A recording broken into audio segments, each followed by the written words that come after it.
Oh, good. It was so silent I thought maybe my computer wasn't working. You're good. You know what I was researching yesterday? What's that? I started researching like humidity and how it affects refraction. Have you heard anything about that? Just the general stuff. I've never looked deeply into it. Yeah, I was trying to figure it out. Apparently, it makes the air less dense. Yes.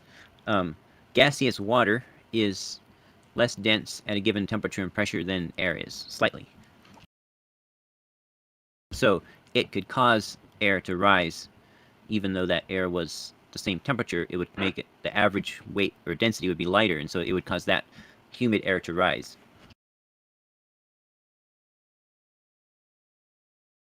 Wait, what? What's that? It would cause what? It would cause the humid air to rise. Have you looked at the humidity gradients before? Briefly, but it was a while ago.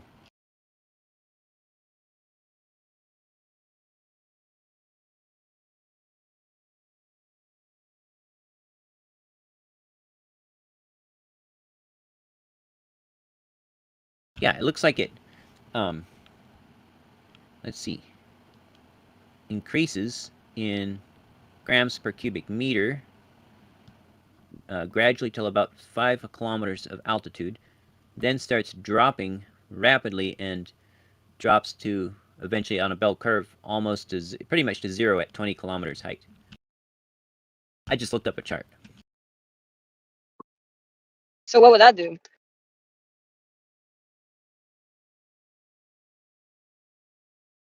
Oh well, that would mean that the effect of humidity below 5 kilometers would cause the air density to decrease with elevation more than it otherwise would. Air density to decrease elevation? Yes. For the bottom, let me plot the chart I'm looking at.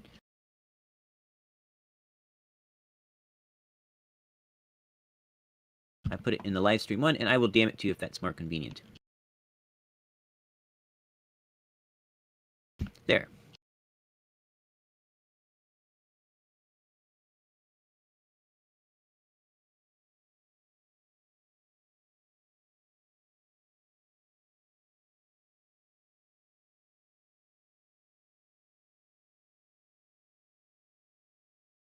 So, at sea level, a cubic meter of air is 1,225 grams approximately,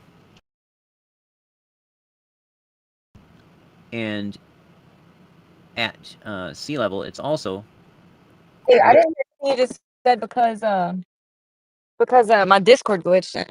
I kind of had to restart it. Oh, I'm sorry. What did you say?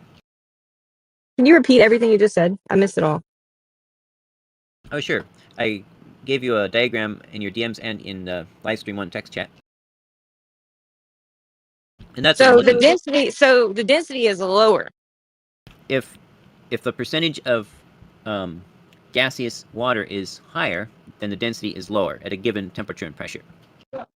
It's like mixing in a bit of helium, but not as drastic. That looks like the same. Oh yeah, that is this one.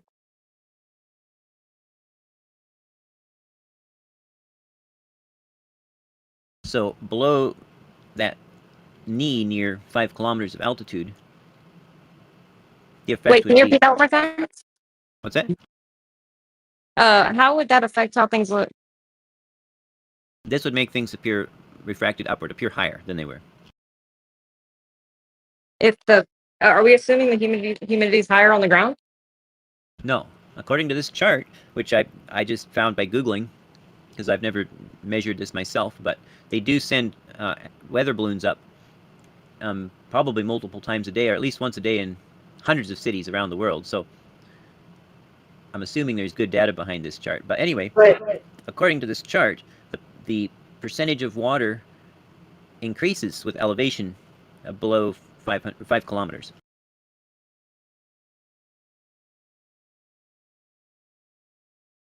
Okay, let me see. I have a couple charts I had.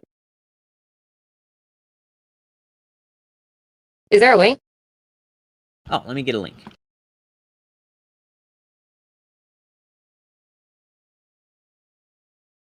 Thermopedia.com. I'll get a link, but I don't know if I can vouch for this website.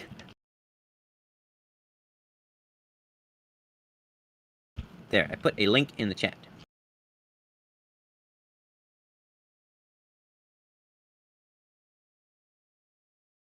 Oh, I am so sorry. That is a variation of absolute humidity with altitude in a rain cloud. We're not talking about within a rain cloud, are we? I mean, the fact that that's even in a rain cloud is pretty weird. Why is it? I don't even, yeah, it's interesting. Actually, that makes sense, I think, because of the vapor pressure of water versus the atmospheric pressure at different elevations. So as you get higher, there's less pressure, and so more water will become gaseous. It'll like almost boil, but it's not. It's more subliming kind of, but it's evaporating. It's turning to a gas. And then it looks like at 5 kilometers, probably it starts freezing back out.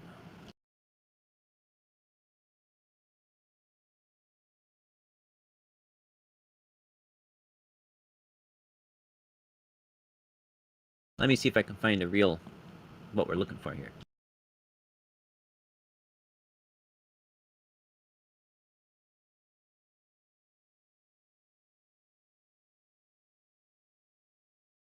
I found a paper yesterday, but I didn't really have time to like read through it all. Do you want to help me read through it? Sure, if it's not too long. Oh, well, I don't know. I don't remember how long it is. I'll take a look, for sure. I may 900 fail at pages. some point and get It's something. just a humidity. 900 pages. Taylor, these guys came at us with a 900-page document called the Trilateration of the North American Continental Bullshit, whatever. 900 pages. Unbelievable. What was 900? The Transcontinental North Atlantic something measure is a long name. It was spherical excess. But measurements. I'm doing measurements in air quotes because there wasn't a single measurement in it. That's another Yeah. topic.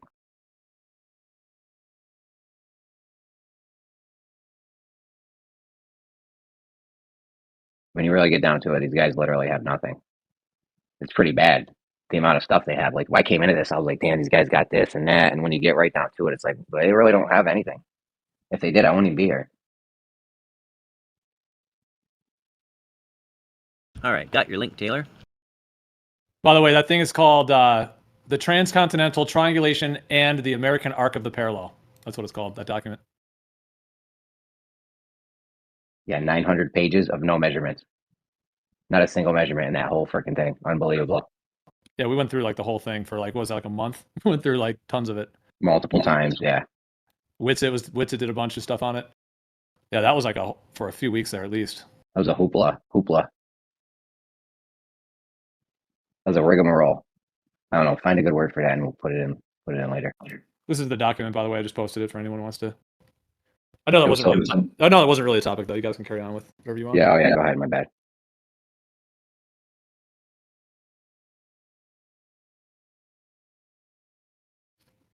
What were you gonna say about it? I mean, these guys can pick it up if they want, but it's kind of quiet at the moment. Just what a waste of time. Imagine being like, yeah, I got a measurement of a spherical triangle, and then you post that now 900 pages, and there's not an actual single measurement in that whole thing. It's embarrassing. There was only weighted averages. I Then thought I found imagine after that, you're arguing that an average is a measurement. That was like the icing on the cake right there.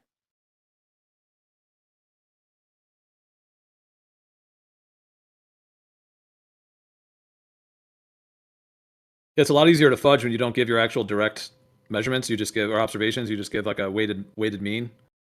You can hide a lot in that. Jubel tried to get him. He said he was going to contact the Library of Congress or some shit. He never got him. They don't have him. They don't have one measurement, a single measurement of a single spherical triangle. After all that, awkward.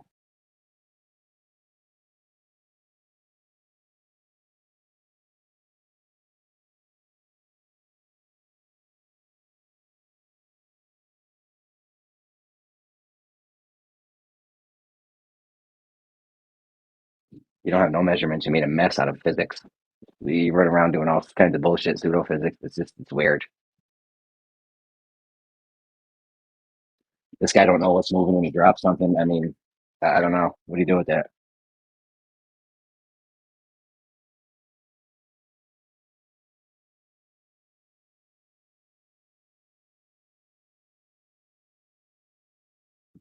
Anyways, go ahead, Taylor. I didn't mean to interrupt. Well, I mean, I could read this document out loud, but I think that would bore everyone stiff. It is Oh, only that sounds 20 like a great time. Maybe it'll put Negator to sleep.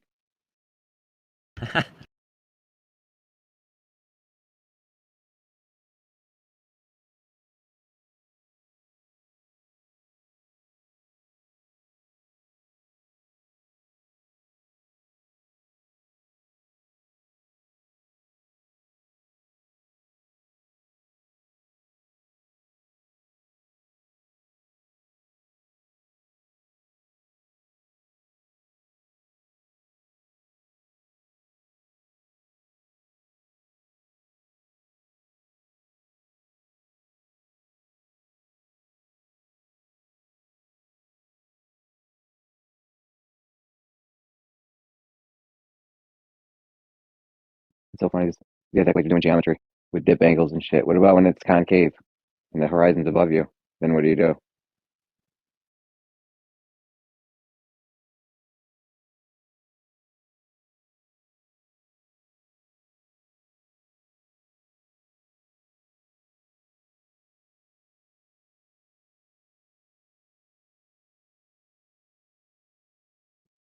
Taylor, were you in the middle of something? Did I interrupt?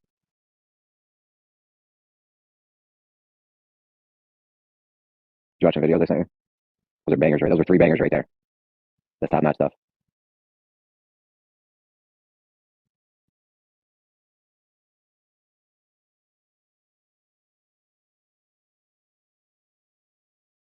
Jesse, are you able to look at that paper? Yep, I got it up. I'm going to read it here. But I was just going to read it to myself. Although, if anyone is interested in learning about refraction, we could drop down to, say, lounge VC, and then I could read it out loud. And we wouldn't bore Jeremy out of his skull. I'm just whatever you gotta do to put Negator to sleep. Well, okay. Well, hold on now. Hold on. Is there anything else? You're gonna read a whole paper right now? It's 20 pages, but it looks like it's got a lot of formulas and diagrams, so I won't read those. But I can screen share them. Why don't you guys just go over like the key parts, or is there something in there, Taylor, you had pointed out specifically or something? Well, I was asking if you can help me understand that diagram with the slanted lines. Yeah, I would need to read the at least the introduction page to figure out to know what that was all about. Okay. They're pretty lines, though. I see them. They are nice and colorful.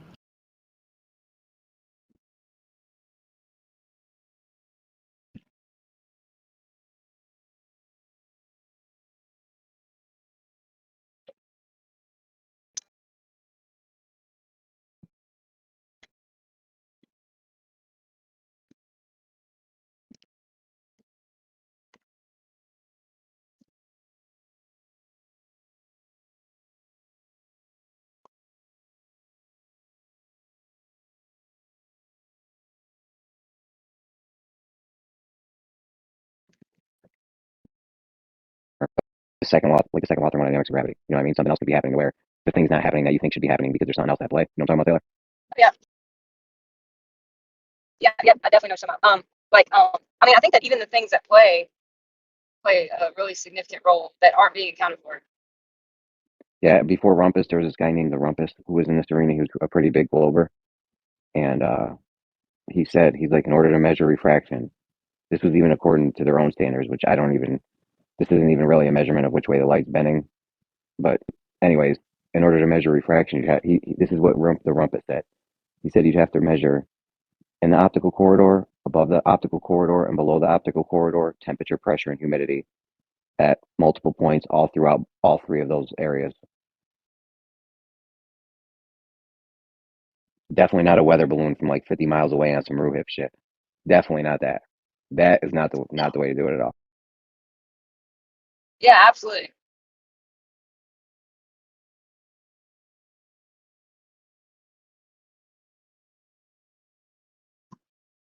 Ruhip once showed me a 3-page formula for refraction. He's like, "This is our refraction formula." Because I kept asking for a formula for months. He finally came with some 3-page bullshit. Didn't know what any of the letters meant or anything. It was ridiculous. Dude, they can't. There's no such thing as standard refraction. Like I'll say this forever. Like because you need to know like for whatever calculation you're doing, what was the conditions that calculation is accounting for. It needs to be The in the area atmosphere. that it's actually happening, in the optical corridor. Nothing else matters but the optical corridor and above and below it. That's all that matters. Yeah, I mean that's just like if you learn about refraction, terrestrial refraction, that's just like common sense. Like a specific calculation is only going to matter like for a specific like atmospheric condition. Like if like you can't just like do like a one size fits all like calculation. You have to measure what is like your actual surrounding condition.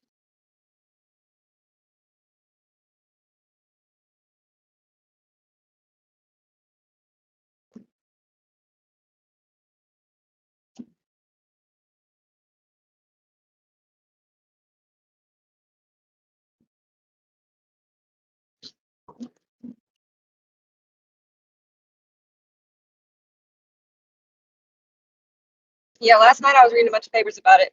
No, I was skimming because I was confused about humidity and trying to figure out like the density thing, like how it would actually make it have a lower density and what implications that would have. And so I was reading a bunch of papers, and like a lot of these people who are writing papers about it are very mad that there's this like proposed standard calculation, like that is just not. That's just not. This doesn't do it like that. You have to measure what your conditions are. Yeah, that's why the rumpus before he left, he said you need to measure temperature, pressure, and humidity above, below, and through the optical corridor at multiple points. Yep. Even if they actually had that, which they don't. I've never seen that. And I've asked for that before. I stopped asking for it because they just don't have it. Because RUHIF will come out with a weather balloon 30 miles away. So I just stopped asking. Plus, I've gotten to the point where even if they did have that, it still doesn't mean the light's bending and we're seeing it how they say it is. You know what I mean? Like, that's still not a measurement of the light bending. But Yeah.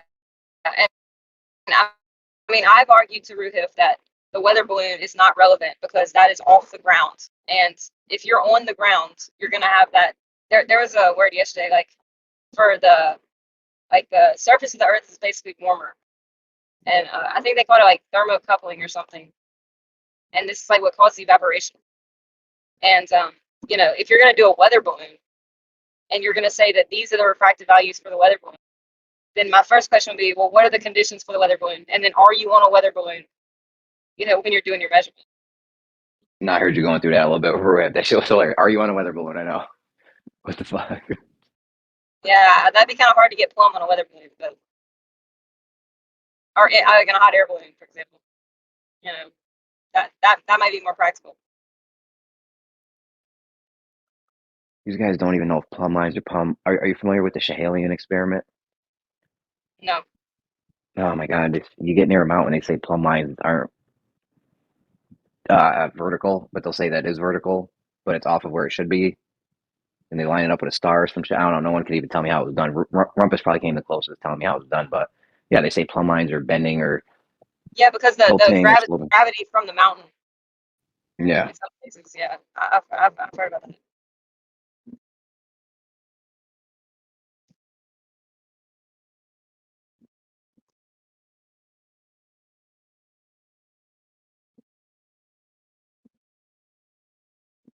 Jesse, are you here? Is he here? Did he leave? Oh, I think he dipped. He might have went to read that. I don't know. Well, were you there last night when I was like kind of reading out what I was finding? I don't know. I heard a bunch of it last night. Yeah. I mean, in a lot of these papers, they acknowledge the temperature gradients that exist. And if the temperature is warmer on the ground, you're going to have a lower density, which is going to correspond to the light bending up, which is going to correspond to things looking shorter. And that temperature gradient is there. Like the ground is warmer than the air above it, which is going to make things look shorter. And like it's so crazy, like for these like standard refraction calculations, they're like they're really taking pressure. They're mainly taking pressure into account. They have different standard refraction calculations, but in a lot of them, they're taking pressure into account. They're totally disregarding these temperature gradients. It's so messed up. So I like, mean, Yeah. have you ever seen pebbles on the pond? We made a light disappear with a horizontal, you know what I'm saying, from front to back temperature gradient. Like, this guy opened the thing and let cool air in. I mean, they don't. Have you ever seen that? I think Geo, you got that?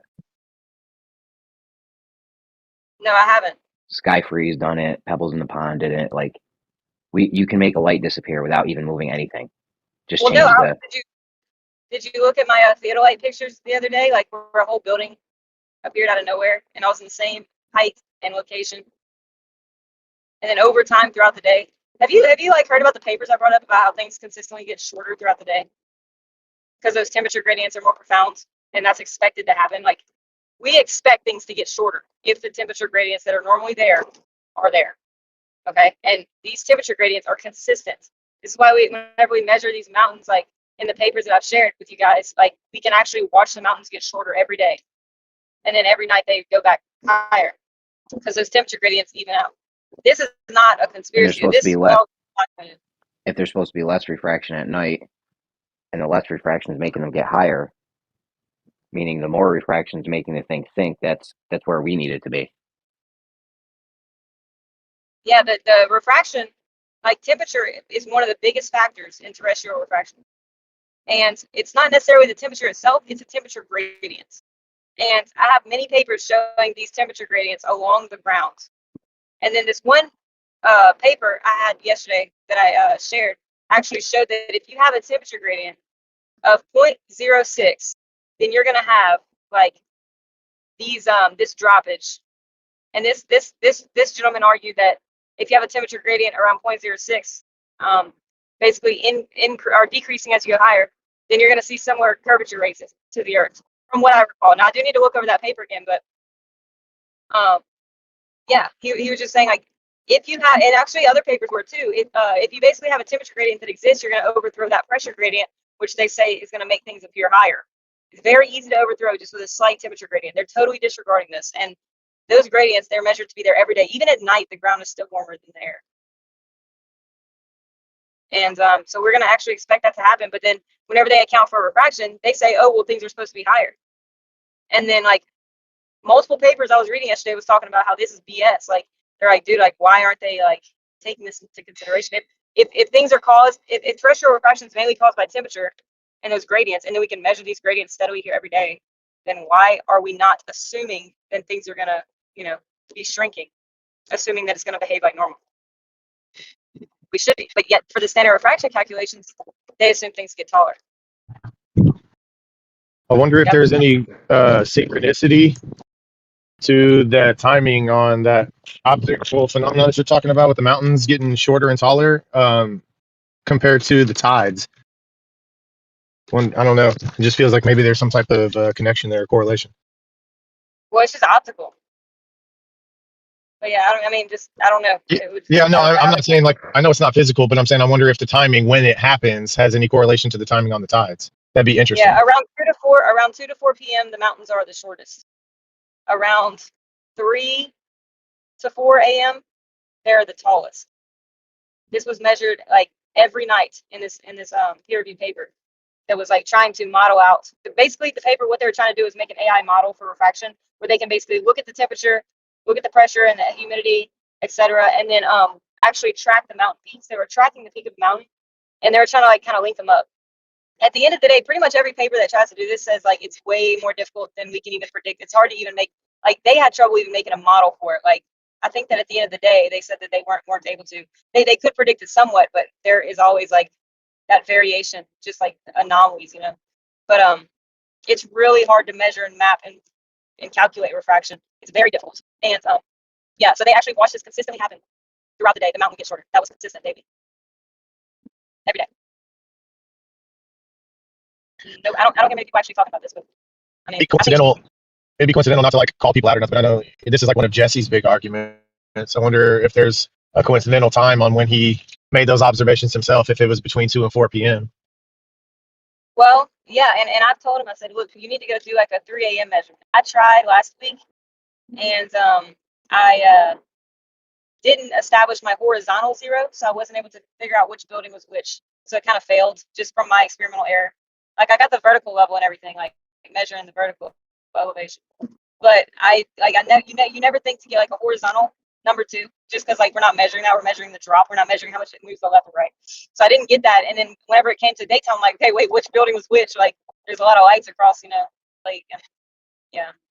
But I tried to do that, but I have told Jesse he needs to do that at 3 a.m. and he's acknowledged it, but he just says that the temperature, like he argues that the temperatures wouldn't be enough to cause the curvature rate, and there are some papers that I was looking at yesterday that argue otherwise.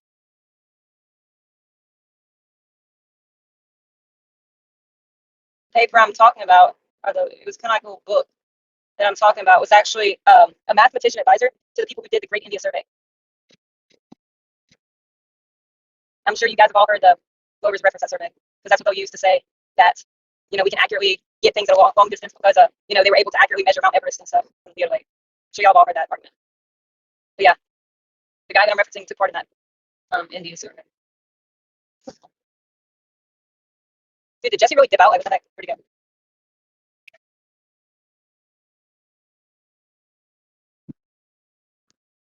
Anyway.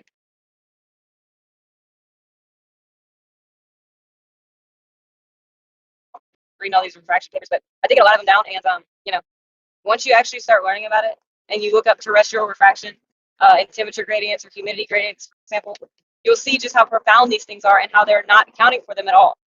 And with the fact that these pressure and temperature gradients, these temperature and humidity gradients are there, that's gonna that triumphs anything. That's what they say that you need to mainly measure. But they just focus on pressure. But even slight temperature changes will overthrow their standard refraction calculations for pressure. And one of the papers that I brought up to Ruhif last night, that's what it actually did. It says like, this calculation's weird. It's not even taking into account temperature. And it was like, look, right here, any temperature difference right here is going to overthrow and cause like significant refraction and like overthrow this basic calculation. Which, yeah, they're not like incorporating those that temperature in there. They're just assuming pressure, but that's like very minute. Like you're going to need to be looking at like temperature and humidity. And definitely consider pressure, but that's assuming all the temperatures are even, which is like almost never the case, except for around 3 a.m. And around 3 a.m., ironically, and other people have pointed this out too in these peer-reviewed scientific research articles I've been reading, that they mention like, okay, they say when 3 a.m. like things are getting taller because it's like higher refraction. But actually, if you look at the temperature gradients at 3 a.m., they're more stable than any other time of the day. Around 3 to 4 a.m. They're like, if you look at the temperature gradient for altitude, it's pretty much a straight line. There's no variation. It's the most even as it will be. However, the very ground, like on the surface of the earth, will be a slightly warmer still, but the gradients like up at, so like I don't remember how high they measure, maybe like a kilometer or 2 or 3. But those were pretty much leveled out completely around 3 a.m. versus if you look at the temperature gradients when they measure during the day, it's like this huge zigzag off to the side, like high temperature near the ground, and then it like zigzags over to the side, and then like basically the temperature then cools off as you get higher, and it's profound and it's repeatable, and we're not considering it. And temperature gradients that are higher on the ground, higher temperatures on the ground, would cause things to appear shorter. I'm sorry, that's just what it is, and nobody's accounting for that.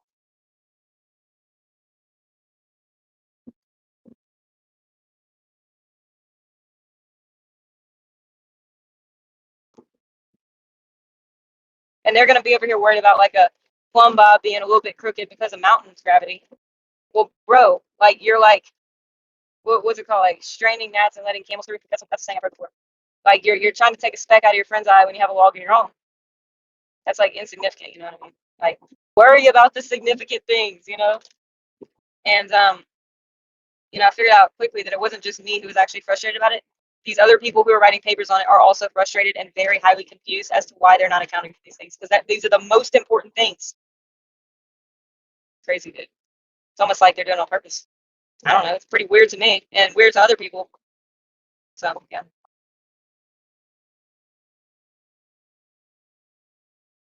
Accounting for these things, because these are the most important things. Crazy, dude. It's almost like they're worry about the significant things, And I figured out quickly that it wasn't just me who was actually frustrated about it. these other people who are writing papers on it are also frustrated and very highly confused as to why they're not accounting for these things, because these are the most important things. Crazy, dude.